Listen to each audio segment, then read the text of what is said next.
Lucas capítulo 22, versículo 7, tem a ver com a nossa noite especial, noite de Santa Ceia. Estamos na segunda ceia do ano, irmãos. E muitas vezes eu sinto que a gente acaba não valorizando tanto a ceia como nós deveríamos valorizar. Não por má vontade, não, é que às vezes a gente tem tanta coisa, para falar, ensinar, pregar. E às vezes a ceia, às vezes a gente faz rápido, mas... Essa noite o Senhor pediu para eu começar com um texto e depois a gente cear. O que Ele quer fazer, eu não sei. Mas acompanhem comigo aí, capítulo 22 de Lucas, no versículo 7, diz assim: Chegou, porém, o dia dos ázimos, em que importava sacrificar a Páscoa. Então, a festa dos pães ázimos, a festa dos pães sem fermentos, a Páscoa. E o 8 diz assim: E mandou a Pedro e a João, ou seja, Jesus mandou a Pedro e a João, dizendo: Ide, preparai-nos a Páscoa, para que a comamos. E eles lhe perguntaram: Onde queres que a preparemos? E ele lhes disse: Eis que quando entrardes na cidade, encontrareis um homem levando um cântaro de água. Segui-o até a casa em que ele entrar. E direis ao pai de família, diga assim, pai de família, diga assim: segue o homem com um cântaro de água. Diga mais uma vez: segue o homem com um cântaro de água. E direis ao pai de família, ou o pai de família da casa, o mestre te diz: onde está o aposento em que hei de comer a Páscoa com os meus discípulos? Então ele vos mostrará um grande cenáculo mobiliado, ali fazei os preparativos. E indo eles, acharam como lhes havia sido dito, e prepararam a Páscoa. Até aí, irmãos, depois a gente continua falando sobre a ceia do Senhor, que vai ser um dos motivos de nós estarmos aqui essa noite. Mas olha que coisa interessante, irmãos. Nós estamos no momento pré-Páscoa. No início do versículo do capítulo 22, ele começa assim, Estava, pois, perto a festa dos pães ázimos, chamada a Páscoa. Então, perto estava, os dias se passaram. Depois ele vai falar sobre Judas. Judas, o crente que foi em pecado tomar ceia com Jesus. Porque ele foi participar da ceia com Jesus, tramando a traição de Jesus, Mas ele participou da ceia, viu? E aí, lá no 7, nós retomamos novamente Jesus pedindo para Pedro e João preparar a Páscoa. Irmãos, me chama muito a atenção esse texto, esse pré-Páscoa aqui me chama muita atenção, e é onde Deus me fez parar, e talvez até a palavra hoje seja simples, mas falou muito comigo, muito ao meu coração, muito a uma necessidade minha, muito a uma necessidade que eu tenho vivido, e o Senhor me pegou nesses versículos aqui do 7 ao 13. Há de se entender que a festa da Páscoa, do Pães Ázimos, era uma festa, e é uma festa muito importante, e ela exigia uma organização. Nós estamos falando de uma Jerusalém com milhares de pessoas. Todos os judeus que podiam viajar para Jerusalém, tinham que ir para Jerusalém na época da Páscoa, para festejar, para sacrificar o sacrifício da Páscoa. Então, todos estavam se movendo para Jerusalém. E aí, mesmo assim, no início do capítulo, fala que a Páscoa estava perto. Mas Jesus não falou nada para os discípulos para preparar a Páscoa. E aí, o tempo foi rolando. E aí, chegou no dia, no texto que nós estamos lendo, no 7, diz assim: chegou o dia dos ázimos. E aí, Jesus pega Pedro e João e diz assim, prepara a Páscoa para nós. Para quem organiza, irmão, é terrível, em cima da hora, parece que Jesus não tem planejamento. Há de se entender que algumas pessoas aqui, que se fizesse parte da equipe de Jesus, ia criticar Jesus. Pô, que falta de organização, Jesus, em cima da hora. Eu fico imaginando a pastora Raquel na equipe de Jesus nessa hora, irmãos. Misericórdia. Né, amor? Te amo.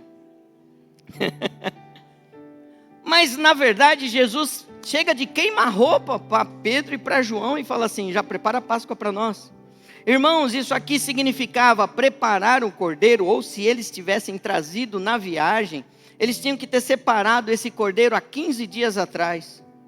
Depois, em 4 dias, esse animal tinha que ser separado e ter um regime de água especial para esse animal passar por uma purificação.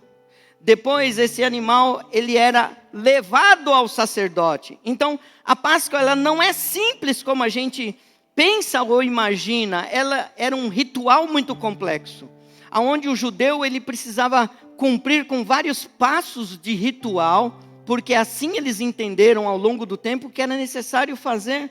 A Páscoa não é simples como às vezes nós imaginamos. E eles tinham que levar esse cordeiro para apresentar para o sacerdote. O sacerdote tinha que aprovar esse animal. Ele não podia ter mancha, ele não podia ter defeito. Ele tinha que ser de uma idade tenra, em torno de 1 ano.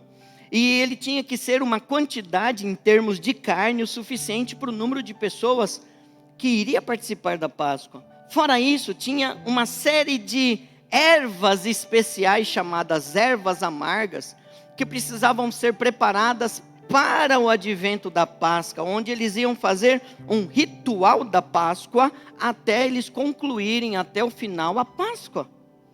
Tinha que ter vinho o suficiente para todas as pessoas, mas o que mais apertava aqui era a necessidade de ir ao templo. Então provavelmente eles tiveram que adquirir um animal ali para que eles pudessem apresentar esse animal para o sacerdote. Dentro do ritual existia aí um sacrifício que era como se fosse um sacrifício coletivo de todos os animais, para que naquele dia fosse liberado um animal para todos participarem da Páscoa. Então, irmão, era uma loucura. Você tinha que fazer todo um trabalho, depois ir lá, falar com o sacerdote e toda a equipe dele, toda a equipe sacerdotal, faziam sacrifícios, derramavam sangue, separavam em bacias, e depois eles faziam um ritual de entrega para cada um dos donos. Pensa a organização de tudo isso. Então, na cabeça de talvez Pedro e João, dizendo assim: pô, em cima da hora, Jesus, que coisa.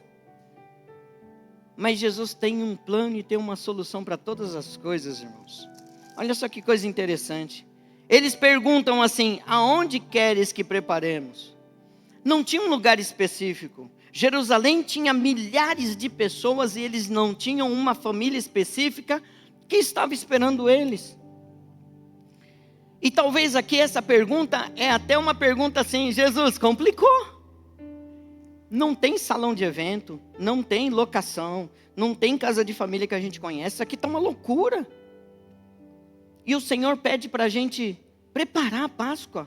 Aonde o Senhor quer que faça isso? Aí vem a orientação de Jesus. A orientação de Jesus no 8 diz assim: e de preparai-vos a Páscoa para que comamos. E eles perguntaram: onde queres que preparemos? E o 10: eis que quando entrares na cidade, encontrareis um homem levando um cântaro de água. Tá fácil, né, pastor Josão? Eu entro na cidade, vou encontrar um homem com um cântaro, carregando provavelmente no ombro ou na cabeça. O tema dessa mensagem de hoje que o Senhor me deu é o homem com um cântaro de água.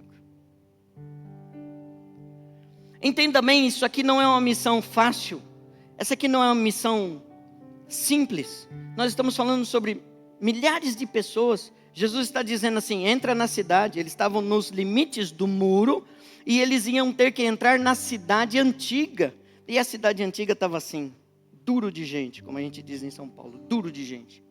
E ele diz: encontrem um homem com um cântaro de água. Ora, irmãos, nós temos um problema cultural aqui. Na cabeça de Pedro e João, o que é simples para nós, para eles se tornou complexo. Um homem carregando um cântaro de água. Para começar, irmão, homem naquela época não carregava cântaro de água. Essa era uma função dada às mulheres.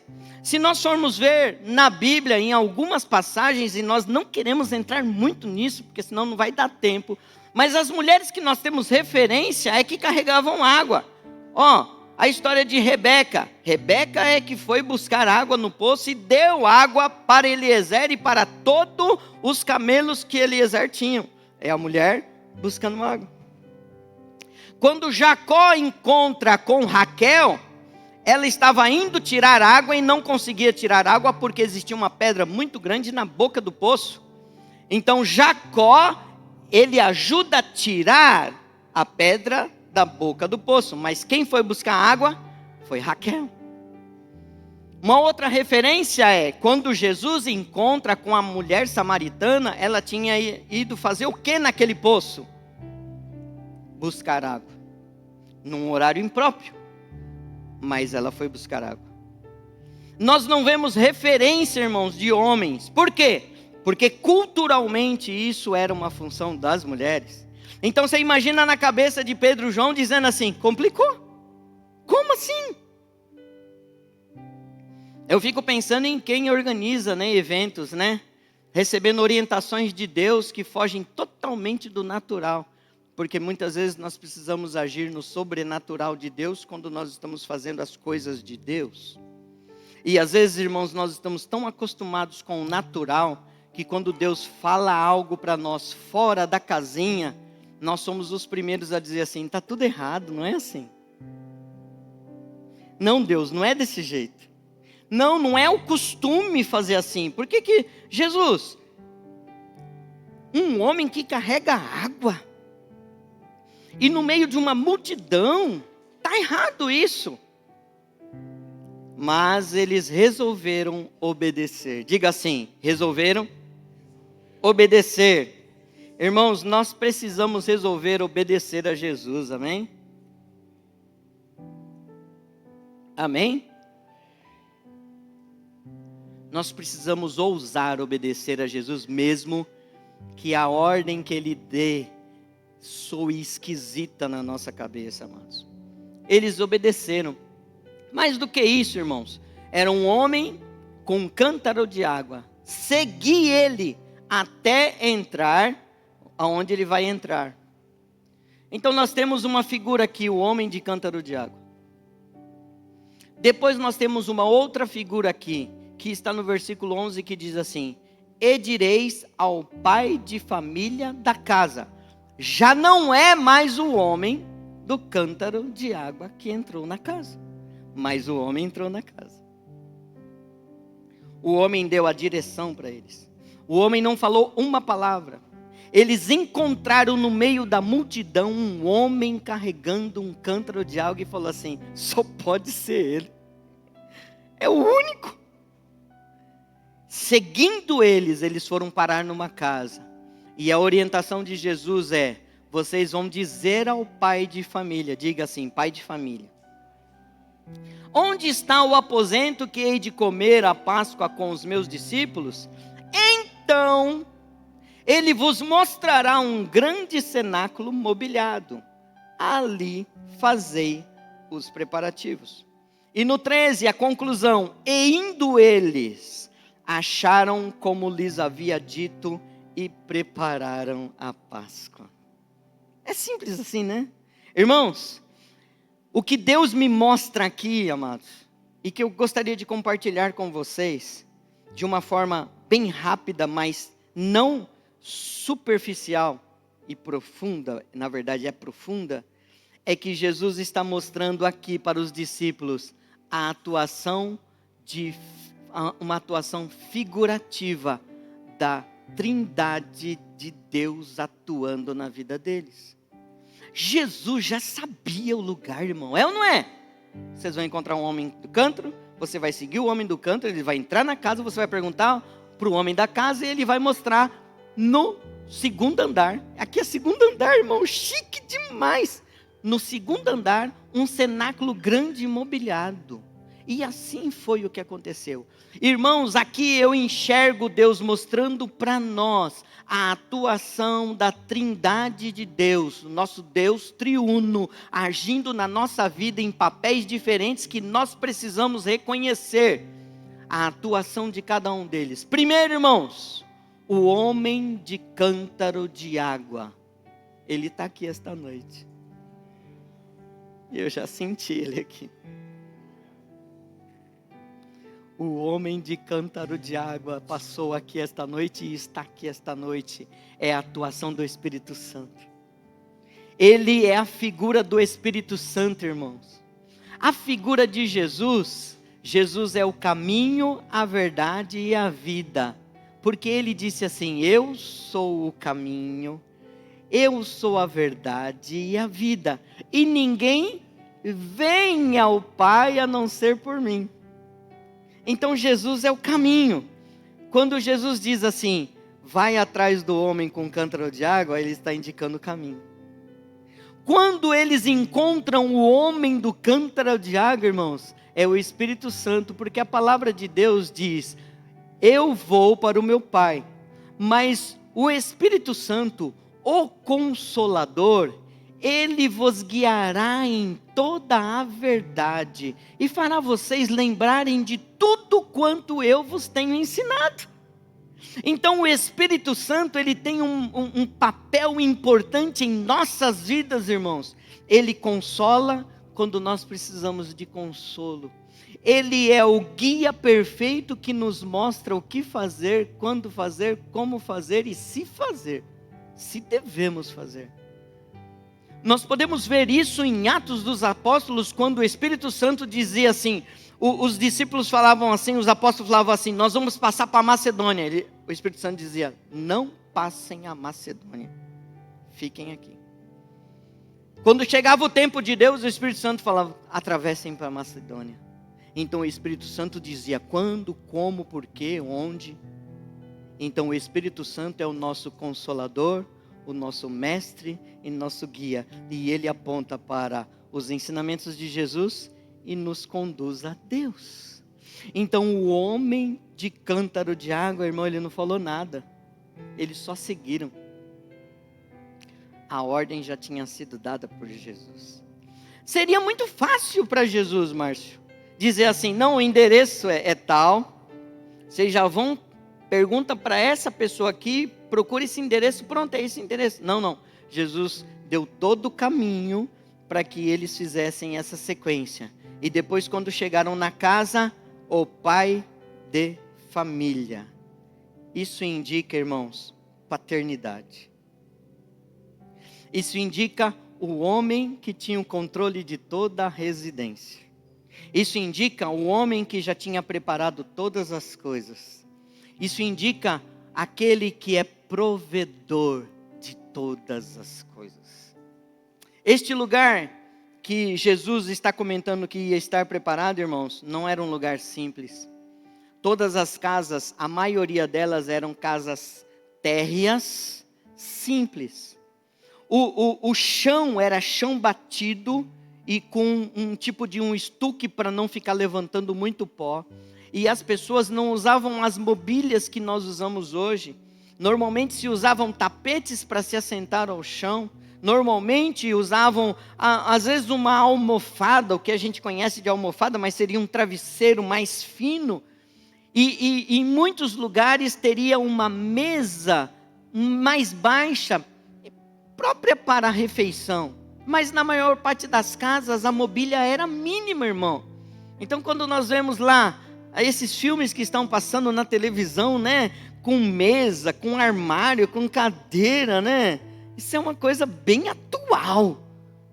Não era a realidade naqueles dias. As coisas eram no nível bem baixo, porque não se tinha tanta sofisticação dos móveis que nós temos hoje.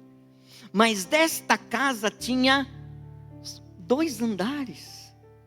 E lá em cima, que na verdade era um cenáculo, era uma sala ampla. E lá tinha mobília. Aqui está dizendo cenáculo mobiliado. Lá tinha mesa, irmãos, específica para que eles pudessem receber todas as pessoas que Jesus queria fazer essa ceia, e seria a Páscoa, a última Páscoa a ser celebrada por Jesus.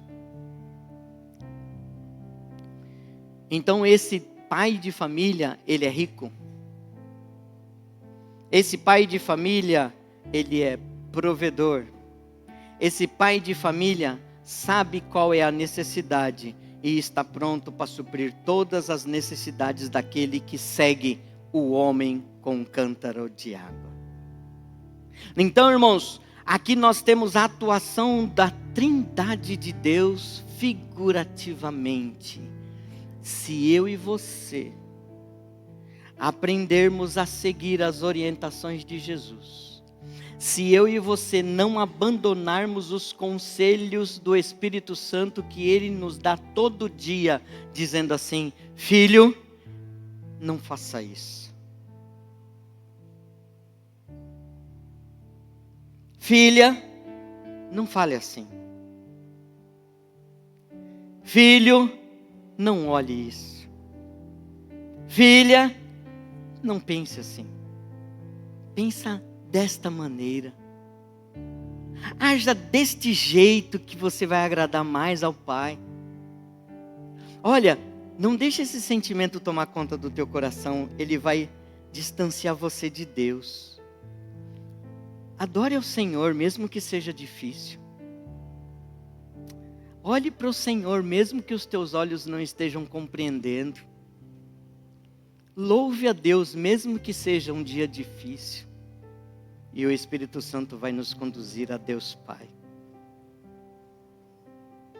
Quando nós encontramos Deus Pai, na verdade, o Deus Pai está em todos os lugares e está disponível para nós. Mas quando nós conseguimos acessar a Deus Pai, nós temos todas as nossas necessidades supridas.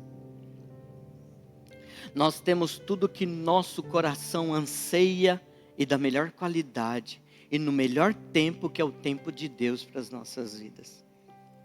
Os discípulos não conseguiriam preparar um ambiente tão perfeito como Jesus já tinha dito: vai procurar o homem com cântaro de água. Sabe, irmãos, nós andamos tão ansiosos, nós andamos tão preocupados, nós andamos tão aflitos com tantas coisas. Deus resolve um problema, a gente já se agarra no outro. Deus resolve mais um problema, a gente já se agarra em outro. Deus resolve um outro problema, a gente já se agarra, mas e tal coisa? E a gente sai agarrando os problemas para viver uma vida conforme Deus falou para nós não vivermos, porque olha só, irmãos, o que Deus nos ensina em Filipenses: não andeis ansiosos por coisa alguma, antes as vossas necessidades sejam apresentadas a Deus com orações e súplicas. E Deus, em sua infinita riqueza, misericordiosa graça, suprirá todas as necessidades que vocês tenham. Tem necessidade aí, irmão? Deixa eu compartilhar uma coisa com vocês. Como diz a Ellen, deixa eu confessar. Né? A Ellen usou esse termo domingo passado, eu achei muito interessante, me pegou. Deixa eu confessar. Eu estou aqui com esse ombro desse jeito, né? Aliás, eu vou tirar.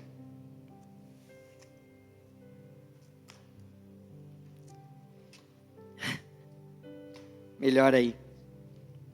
Não se preocupa não, Raquel, eu não vou fazer movimento brusco não. Chegou a tão desejada consulta no regional. Estava aguardando isso, ansiosamente.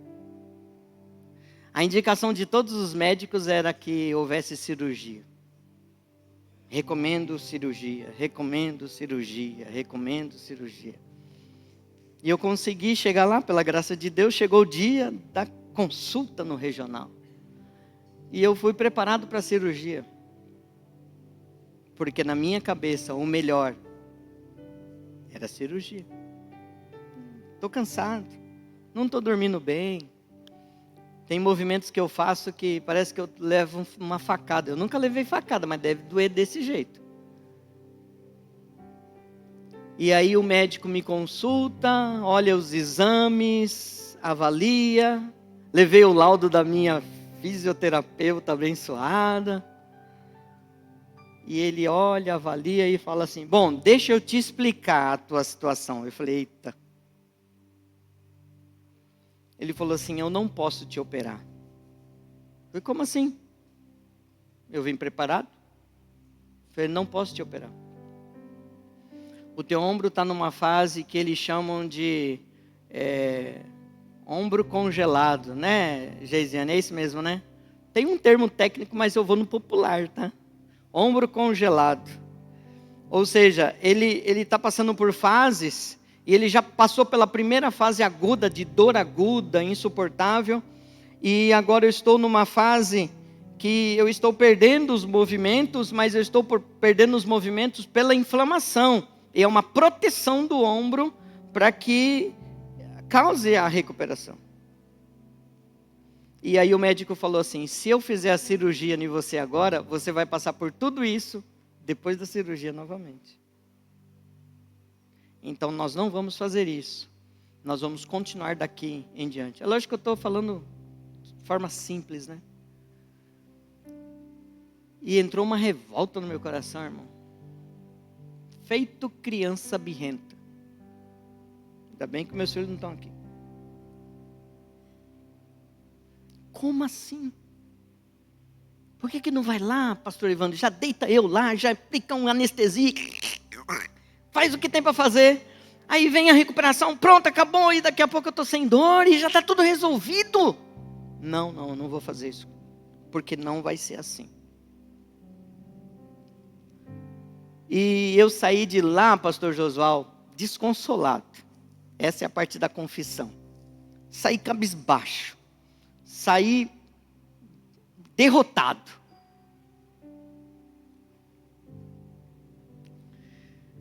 Reclamei com o pastor Diego. Porque assim, irmãos, a gente tiver que reclamar, a gente reclama entre nós, né? Reclamei com o pastor Diego. A pastora Raquel foi a primeira a aguentar a reclamação. Reclamei com ela. Reclamei com a Lala, minha amiga que me acompanha também e tem me ajudado lá no hospital regional. Reclamei e com todos os outros. Tá tudo bem, pastor? Não, tá tudo ótimo. Horrível. E aí reclamei com a minha fisioterapeuta também. E aí ela, olha, pastor, sabe o que é? É que é um processo, a gente tem que passar por isso. E eu estava chateado e bravo quando eu fui lá. E ela, muito cheia de Deus, foi me orientando. Sabe, irmãos, às vezes as coisas não saem do jeito que a gente gostaria que saísse. Às vezes a gente acha que Deus está errando com a gente. Às vezes a gente acha que Deus não está acertando as coisas. Eu acho que Deus não deveria ter feito isso. E não deveria nem ter deixado eu passar por isso, João, na verdade. Mas na verdade a gente não sabe nada de Deus trabalhando na nossa vida, irmãos. Porque Deus trabalha de uma forma que a gente não imagina como Ele trabalha. Não é da nossa maneira. Esse texto aqui mostra que não foi da maneira como que Pedro e João gostariam que a ceia fosse organizada. Foi da maneira de Jesus. Foi o homem do cântaro de água que conduziu eles para chegar no pai de família, que é Deus Pai. E aí passou a minha raiva. A fase birrenta passou. Eu disse para Geisiane assim, dizendo assim, vai passar, mas hoje eu estou meio azedo. E aí eu fui falar com o papai, conversei com o papai, e ele me mostrou esse texto aqui, que eu tinha que pregar hoje. Dizendo, Marcos, é só achar o homem do cântaro de água.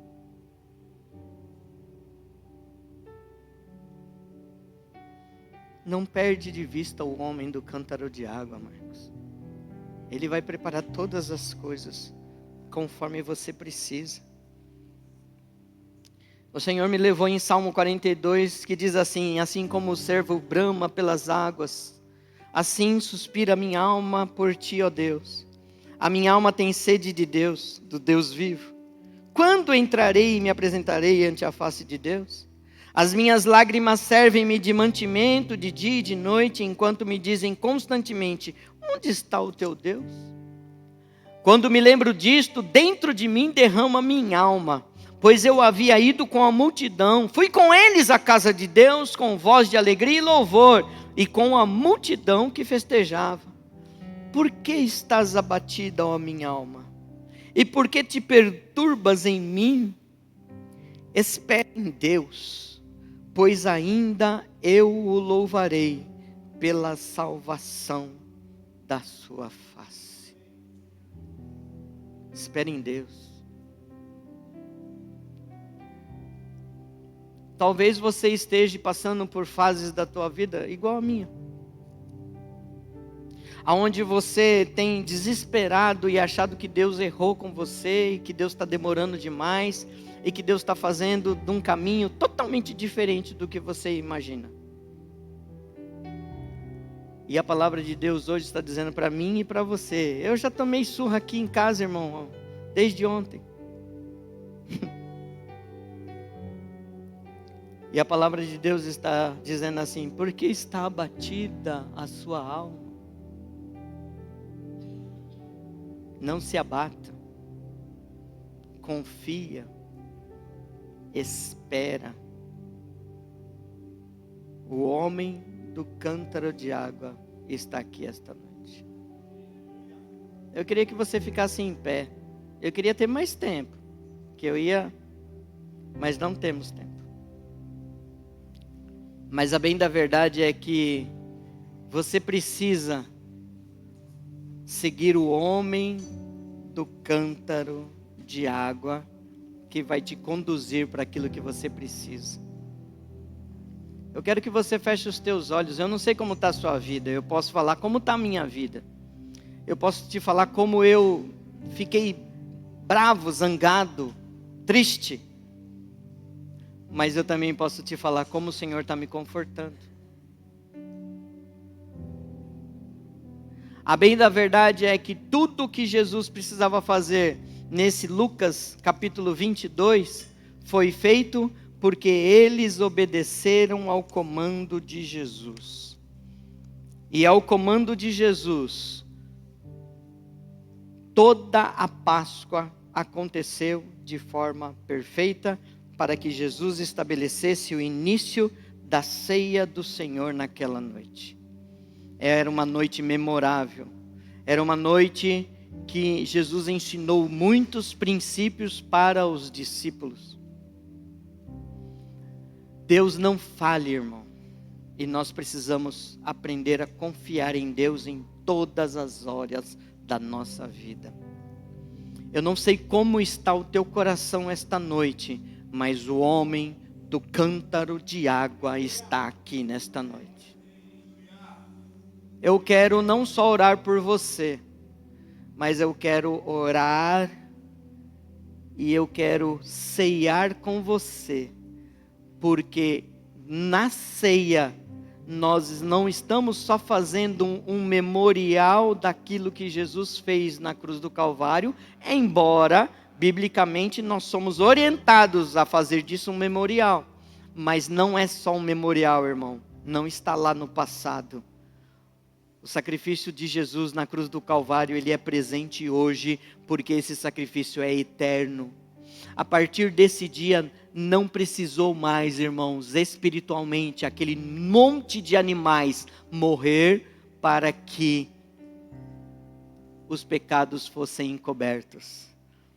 Um só sacrifício, o sacrifício de Jesus Cristo, foi o suficiente para encobrir o meu e o teu pecado. E não só encobrir, perdoar.